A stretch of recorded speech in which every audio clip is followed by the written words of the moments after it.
여러분 안녕히 주무셨습니까? 참 좋은 아침입니다. 우리 2014년 12월 11일 목요일 말씀으로 드리는 오늘의 번제 함께 합니다.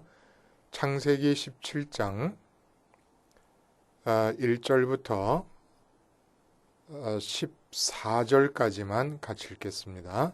1절부터 14절 14절까지 같이 보는데 우리는 1절부터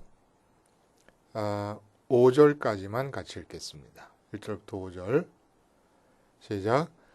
아브람이 99세 때에 여호와께서 아브람에게 나타나서 그에게 이르시되 나는 전능한 하나님이라 너는 내 앞에서 행하여 완전하라.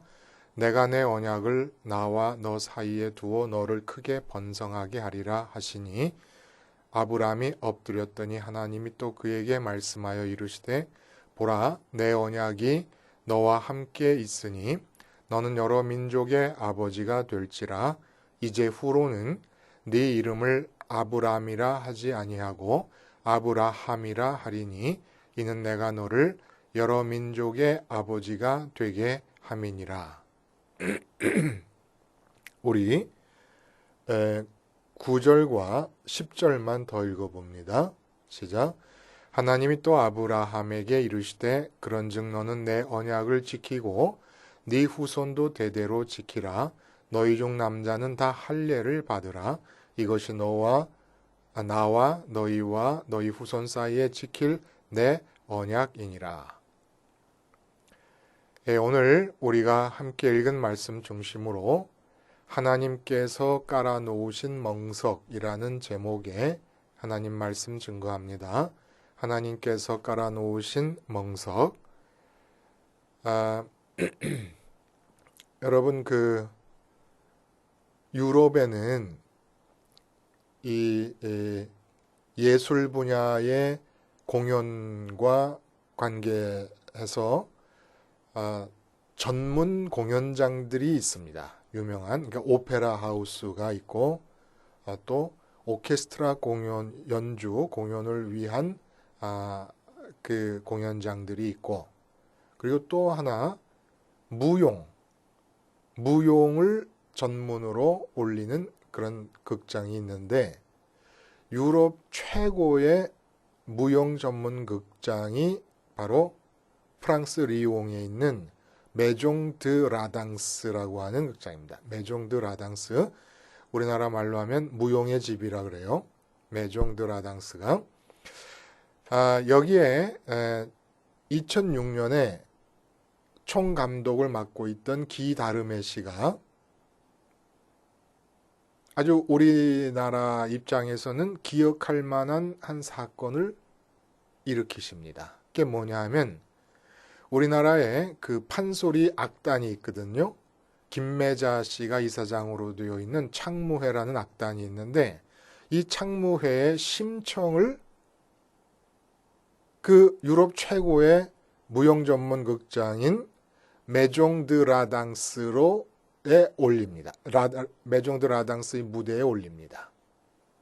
4월 12일부터 14일까지 3일간에 걸쳐서 심청전이 올라오게 되는데 이렇게 그 유럽 최고의 무용 전문 극장에 올리게 된 이유를 물어보니까 이 총감독 다르메 씨가 뭐라 그러냐면은 그동안 아시아 전통 무용 중에서는 일본의 전통 무용인 부토가 유럽인들에게 가장 인기가 있었는데 이제 이 부토에 대한 인기가 점점 식어간다는 겁니다.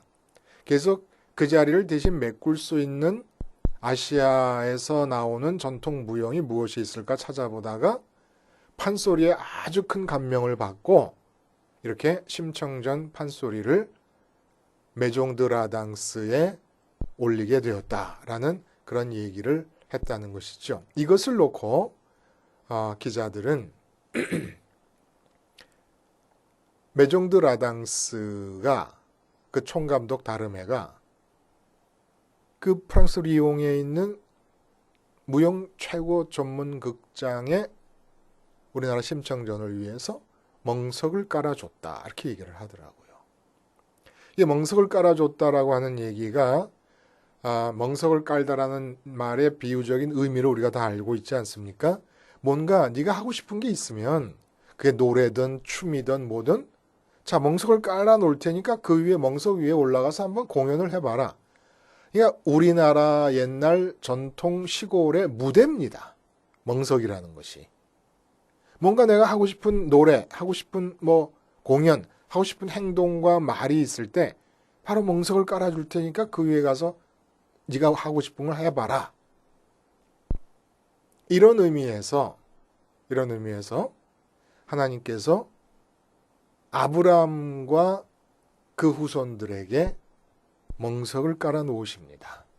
자, 내가 내 앞에 멍석을 까니까 내 앞에서 행동하고 말하고 너희가 하고 싶은 걸 해봐라. 라는 의미로 하나님께서 멍석을 깔아 놓으셨다는 겁니다. 그러니까 아브라함의 후손이 누구냐?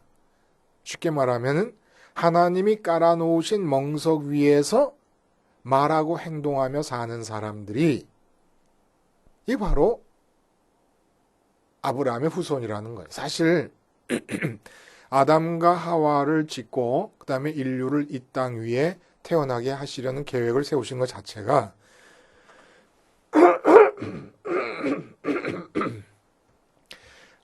사람들에게 멍석을 깔아 놓으신 겁니다. 근데 이제 타락하게 되고 나니까 하나님이 깔아 놓으신 멍석 위에서 살고 있는 사람이 없습니다. 그 멍석 위에서 행동하고 말하는 사람이 없어요.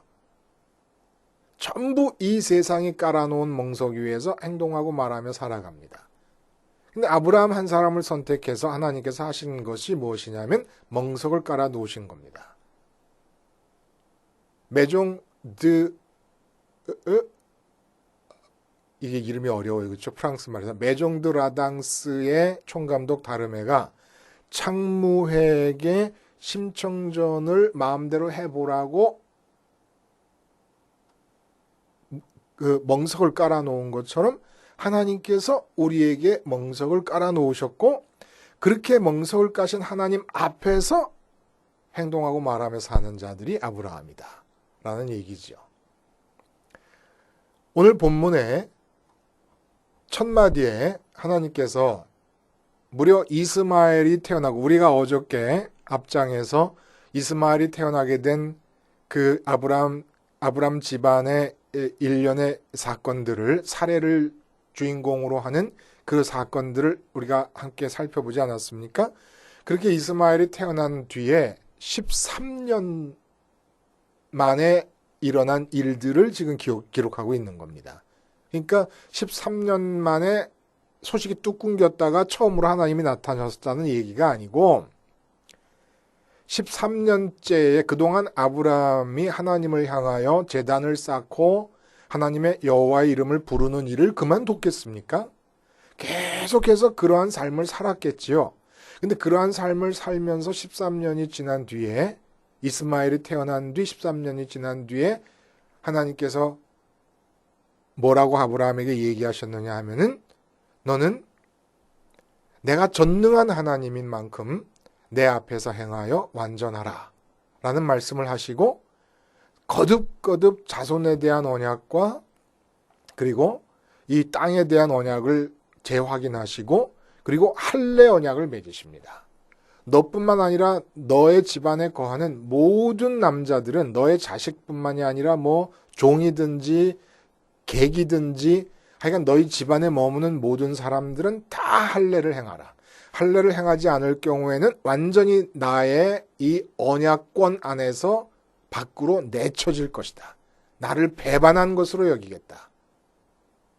이렇게까지 엄중한 의미를 두시고 할례를 행할 것을 명하십니다. 그러면 나는 전능한 하나님이니 내 앞에서 행하라고 하는 이 말씀. 그리고 할례 언약. 이것이 의미하는 바가 뭘까요? 13년 만에 하나님께서 아브라함에게 하신 이 말씀을 이렇게 기록하면서 본문이 우리에게 주는 메시지는 뭐냐면 이제부터 아브라함이 복의 근원이 되겠다는 약속을 계속 반복해서 아브라함이 원한 적도 없는 약속을 하나님이 계속 주시지 않으셨습니까?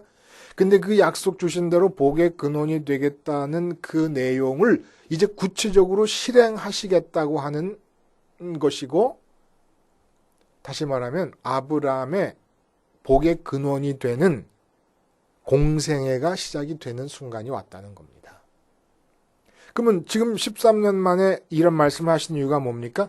그동안에 하란을 떠난 지 24년이라는 세월이 지났는데 그 24년 안에 13년도 포함되어 있고 그 기간 동안에 뭐 했냐면 아브라함은 하나님의 여호와 이름을 계속 부르면서 어떻게 불렀어요? 세상을 등지고 세상의 마음이 뺏겨지는 일에 대해서 굉장히 알레르기 반응을 일으키면서 마음 뺏기지 않기 위해서 하나님의 마음에서 언제나 1등의 관심사가 되기를 원하면서 세상을 폐허로 놔두고 하나님의 집인 베델을 향하여 여호와를 부르는 삶, 제단을 쌓으면서 세상에 이끌려가는 자기 자신의 마음을 끊임없이 제단의 제물로 드리는 삶을 통해서 하나님과 계속해서 친분의 두터움을 쌓아갔다는 얘기입니다. 그러니까 하나님하고 점점 친해진 거예요. 그리고 이제 하나님께서 그 아브라함이 하나님을 향하여 이름을 부르며 하나님과의 데이트, 하나님과만의 시간을 원하던 그 모든 바램을 따라서 아브라함과 점점 친해져가지고 이제는 그 친분의 두터움을 근거로 해서 복의 근원이 되게 해주시겠다고 하는 하나님의 약속을 따라서 아브라함의 공생애를 살게 하시려고 나타나신 거죠. 그리고 그 공생애를 시작하는 아브라함에게 이름을 바꿔주십니다. 마치 시몬의 게바의 이름이 베드로로 시몬의 이름을 시몬이라 이제는 내가 베드로라 칭하리라 하신 말씀처럼 이름이 바뀝니다. 아브라함으로. 아브라함은 열국의 아버지라는 뜻이 아닙니까? 아브람은 존귀한 아버지라는 뜻인데 아브라함은 열국의 아버지라는 뜻이죠. 이렇게 해서 아브라함의 공생애가 시작되는 장면입니다. 이 공생애가 시작되는 장면에서 주신 말씀이 전능한 하나님 앞에서 행하라는 것과 할례 언약입니다. 자, 그러면 이게 무슨 뜻일까? 도대체 전능한 하나님 앞에서 행하여 완전하라고 하는 얘기는 무슨 뜻일까? 완전하라는 얘기는 도덕적으로 흠이 없을 때 쓰는 말입니다. 근데 도덕적이라고 하는 것은 무슨 그 당시에 어떤 윤리적인 기준이 제시되어 있어서 그 윤리적 기준에 맞는 생활을 하라는 얘기가 아니지 않겠습니까? 아직 하나님으로부터 모세를 통해 주어진 율법 이전의 시대니까 그게 완전하라는 얘기를 자꾸 도덕적이고 윤리적인 차원에서 흠이 없게 행하라는 이런 말씀으로 받아들이면 잘못하는 것이고 하나님의 기준에서 볼 때 흠이 없는 상태라는 거예요. 그럼 어떻게 해야 그렇게 되느냐? 바로 하나님 앞에서 행하는 것 자체가 완전한 걸 하나님의 마음의 기준으로 볼 때는 완전한 것으로 인정할 수 있는 일이라 이겁니다. 그러면 전능하신 하나님 앞에서 행한다고 하는 이야기가 뭘까요? 전능하신 하나님 앞에서 행한다는 이야기, 이게 바로 이제 아브라함과 아브라함의 후손들에게 멍석을 깔아주시는 겁니다. 내 앞에서 행하라는 거예요. 내 앞에서. 행하라. 마치 퍼포먼스. 우리가 무대 위에 올라가서 연극을 하거나 무슨 뭐 공연을 하고 이런 것들을 다 퍼포먼스라고 그러지 않습니까? 그런 것처럼 행하라는 거예요. 내 앞에서 행하라는 겁니다. 내가 너희들에게 멍석을 깔아줄 테니까 언제나 너희는 이 내가 깔아놓은 멍석 위에서 말하고 행동하고 생각하면서 살아라. 이 말을 구체적으로 하면은 우리가 가정에서 살고 직장에서 살고 있지 않습니까? 근데 가정에서 하나님께서 멍석을 깔아 놓으십니다. 멍석을 깔아 놓으신다는 얘기 무엇입니까? 가정에서 내가 자식을 대면하고 있고 배우자를 대면하고 있다. 그럼 우리는 배우자 앞에서 말하고 행동하고 자식 앞에서 말하고 행동할 수밖에 없지 않습니까? 근데 여기다 대고 하나님께서 당신이 멍석을 깔아버리십니다. 그러니까 자식 앞에서 자식을 대면하고 있어도 배우자를 대면하고 있어도 실제로 내가 의식하면서 말하고 행동해야 될 대상은 누구냐 하면 내 행동과 말을 바라보고 있는 관객이 누구냐 하면 자식도 배우자도 아니고 하나님이라는 얘기입니다. 내가 직장에서 사장님을 대한다. 사장님을 대면하고 있지만 하나님께서 그 사장님을 대면하고 있는 시간에 오셔가지고 멍석을 깔아 놓으십니다. 그러니까 내가 이제부터 의식하면서 말과 행동을 해야 될 무대가 어떻게 바뀌냐면 하나님이 관객이신 그런 무대로 바뀌어버린다는 얘기입니다. 내가 사장님 앞에서 뭐라 그럴까? 사장님 앞에서 어떻게 생각하고 어떻게 말하고 어떻게 행동하면 사장님이 좋아할까? 이렇게 하고 있었는데 하나님이 오셔가지고선 멍석을 쫙 깔아놓으시면서 내 앞에서 행해라.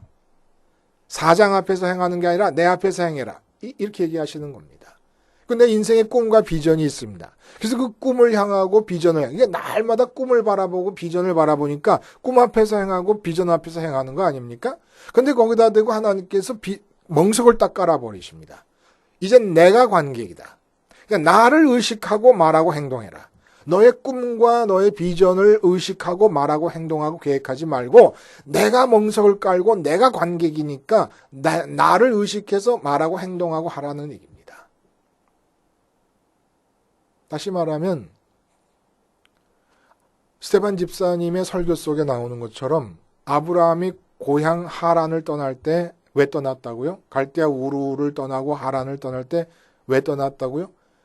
영광의 하나님이 보여서 떠났다 그럽니다. 마음에 영광의 하나님이 보였다는 얘기는 하나님께서 아브라함 마음에서 1등했다는 얘기라 그러지 않았습니까? 하나님이 1등했다는 얘기가 무슨 얘기입니까? 마음을 끄는 많은 관심거리가 있습니다. 눈에 보이는 관심거리가 있어요. 근데 보이지 않는 하나님이 마음의 첫 번째 1등 관심 대상이 되었다는 얘기입니다. 그게 하나님의 영광. 하나님께서 영광을 받으신 거예요. 아브라함 마음에서. 이 상태는 사실 따지고 보면 아브라함은 이제까지 그렇게 계속 살아오지 않았습니까? 근데 뭐 새삼스럽게 그렇게 얘기를 하실까요? 이제 아브라함의 공생애가 시작이 됩니다. 복의 근원으로서의 명실상부한 현실이 벌어질 것입니다. 이제 내년이면 이삭이 태어날 거예요. 진짜 아브라함의 몸에서 태어난 언약의 자손인 이삭이 태어날 겁니다. 그러면서 복의 근원되는 실제의 일이 이제 시작되게 됩니다. 이 상황에서 내 앞에서 행하라는 하나님의 말씀은 아브라함 뿐만이 아니라 아브라함을 통해서 이 땅에 태어나게 될 아브라함의 후손 전체에게 주시는 말씀이에요. 예를 들어 아담에게 타락하기 전에 선악과를 따먹지 말아라 그렇게 말씀하신 것은 아담에게만 하신 말씀이 아니지 않습니까? 아담에게서 태어날 모든 인간들에게 하신 말씀이 바로 그 말씀입니다. 그러니까 아브라함 가계의 가훈이 되는 것이에요. 그 가훈이 뭐냐면은 나는 전능한 하나님이라 너는 내 앞에서 행하여 완전하라. 어떻게 네가 완전할 수 있느냐? 내 기준에 의해서 내 앞에서 행하면 된다. 라는 얘기를 해주시는 겁니다. 그러면 할례는 무슨 관계냐? 이 할례라고 하는 것이 바로 그 뜻을 포함하고 있다는 겁니다.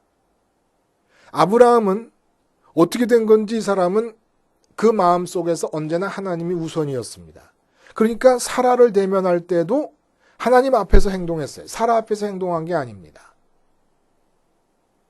롯 앞에서도 땅을 분배할 때도 롯과 땅 앞에서 행동을 한 게 아닙니다. 하나님 앞에서 행동을 한 겁니다. 이렇게 살아온 아브라함의 이 하나님 앞에서 행하는 마음가짐이 전염병처럼 아브라함의 후손들과 아브라함의 집안에 머물게 되는 남자들에게 사람들에게 퍼져나가야 됩니다. 근데 문제는 한번 보세요 여러분. 어떻게 무슨 수로 아브라함에게서처럼 하나님이 1등을 할 수 있겠냐 이겁니다. 그게 불가능하잖아요. 왜 불가능하냐면은 이 세상에서 우리들이 대면하며 살아야 되는 모든 대상들은 눈에 보이고 손을 뻗으면 만져집니다. 그리고 귀로도 들리고 느낌이 주어집니다. 근데 하나님과 관계대해서 우리에게 주어진 것은 이름밖에 없어요. 여호와 하나님이라는 이름밖에 없습니다. 그 이름밖에 없는 그분을 어떻게 우리가 오감관이 있는 육체를 입고 사는 우리 인간들이 육체를 통해 만나는 대상보다 더 먼저 하나님을 의식해서 내가 육체로 만나는 그 어떤 대상과의 시간에 대해서도 하나님 앞에서 행하는 것처럼 행할 수 있겠냐 이거예요. 보이지도 않고 만져지도 않고 들리지도 않는데. 그래서 아브라함이 이제까지 살아왔던 방식을 다른 사람들에게도 퍼뜨리시기 위해서, 그게 아브라함이 복의 근원이 되는 거죠. 그 아브라함의 살았던 마음가짐과 삶의 방식이 그대로 옮겨지도록 하는 거니까 복의 근원이죠. 그렇게 하시기 위해서 오늘 본문에 보면 살 속에 언약을 새겼다 이렇게 얘기하십니다. 그게 바로 할례라는 거예요. 할례를 통해서 육체의 표징을 갖게 됨을 통해서 언제나 우리 눈에 보이는 사람과 우리 눈에 보이는 상황보다 먼저 하나님을 기억하고 하나님께서 멍석을 깔고 계시는구나. 지금 보이지는 않지만 하나님이 멍석을 깔고 계시니까 하나님이 관객이신 무대 위에 내가 서서 지금 생각하는 것이고 말하는 것이고 행동하는 것이다라는 걸 기억하라고 할례 행위가 이루어졌다는 얘기입니다. 근데 전능하신 하나님이라는 거예요. 전능하신 하나님이라는 얘기는 뭘 뜻하는 걸까요? 우리가 이 세상의 삶을 살면서 누군가를 아니면 무엇인가를 아니면 어떤 상황인가를 마주대하게 될 때는 정말 다양한 분야가 있지 않습니까? 다양한 분야에서 다양한 사람들을, 다양한 과제를 놓고 다양한 문제를 놓고 마주대하게 됩니다. 이때 하나님께서 멍석을 까시는데 우린 걱정이 되는 거예요. 비즈니스 관계로 거래처 사람을 만나고 있는데 지금 이 거래처 사람의 마음을 잘 구슬르고 우리 상품이 아주 좋다는 것을 어필을 하고 설득을 해야지 되는 상황인데 하나님께서 오셔가지고 그 거래처 상대자를 상대하지 말고 내가 멍석을 깔아놓을 테니까 나를 의식하고 말하고 한번 행동해봐라. 판소리 공연하듯이 그렇게 해봐라. 왜 판소리 공연하듯이 하라고 하시는 것이냐 하면은 우리는 자연스럽게 말하고 행동하고 그리고 그것을 위해 생각하려고 할 때 절대 하나님을 의식하게 되지 않습니다. 죄인들이기 때문에. 그래서 판소리를 공연하려면 얼마나 부자연스럽게 나를 부추겨 세워야 됩니까? 나 자신이 흥분이 돼야 되잖아요, 좀. 인위적인 작업이 있어야 되는 거 아닙니까? 그런 것처럼 우리의 자연스러움이라는 것은 죄 속에 있기 때문에 죄라고 하는 것이 뭡니까? 하나님보다 언제나 육체로 만나는 대상에게 먼저 대상성을 인정해 버립니다. 저 사람이 먼저다. 저 사물이 먼저다. 지금 내가 몸으로 만나고 있는 이 비즈니스 상황이 먼저다. 그 다음에 하나님을 찾아오려고 그럽니다. 그게 안 된다는 거예요. 하나님 앞에서 행하는 게 아니라는 겁니다. 그거는 비즈니스가 안 되기 때문에 하나님을 찾아오는 것은 안 되는 비즈니스 앞에서 행하는 거죠. 하나님 앞에서 행하는 게 아니라. 비즈니스 앞에서 행할 때 한 행동으로서 하나의 행동으로서 가능한 하나의 행동으로서 하나님을 찾는 거지. 근데 전능하다는 얘기를 해주시는 이유는 뭐냐면 정치 분야, 교육 분야, 사업 분야, 기술 분야, 예술 분야 모든 분야에서 우리가 대면하는 상대가 있을 거 아닙니까? 그때 전문성 때문에 걱정하지 말라는 얘기예요. 쉽게 말하면. 내가 이거 전문가에 가지 않아도 되나? 내가 이거 지금 이렇게 설득하지 않아도 되나? 정치, 경제, 교육, 문화, 예체능, 기술, 사업 모든 분야, 의학 모든 분야에서 하나님을 의식하고 말하고 행동하면 다 된다 이겁니다. 왜? 그 하나님이 전능하신 하나님이니까. 그래서 어디든지 할례를 받았으면 그 할례 받았음에서부터 보이지 않는 하나님을 기억해내라는 거예요. 너희들에게 보이지 않는 하나님과 연관돼서 주어진 건 이름뿐이지만 내가 할례를 행하게 할 테니까 그 할례를 행하게 된 몸의 표징을 보면서 보이지도 않고 들리지도 않지만 언제나 나를 의식하고 행동을 해라. 그리고 나는 전능하신 하나님, 전능한 하나님이다. 그러니까 이 세상 일에 대해서 내가 세상 일을 신경 쓰지 않아도 될까? 이래도 일이 제대로 될까? 이런 걱정하지 말고 그냥 마음 놓고 나만 의식하고 살아라. 그래서 예수님께서 빌라도 앞에 재판을 받으실 때 빌라도는 나와 상관이 없다 하시. 아니 빌라도와 대면해서 재판을 받으시는데 어떻게 빌라도가 상관이 없겠습니까? 바로 그 자리에 하나님께서 멍석을 깔아놓으신 겁니다. 그러니까 빌라도 앞에서 행하시고 말하시는 것이 아니라 하나님 앞에서 말씀하시는 거예요. 이걸 그대로 닮아가지고 베드로와 요한도 산헤드린 공회에서 예수 전하지 말아라. 그러니까 뭐라 그래요? 내가 너희 말 듣는 것이 옳으냐 하나님 말 듣는 것이 옳으냐. 하나님께서 멍석을 까시니까 하나님 말씀대로 합니다.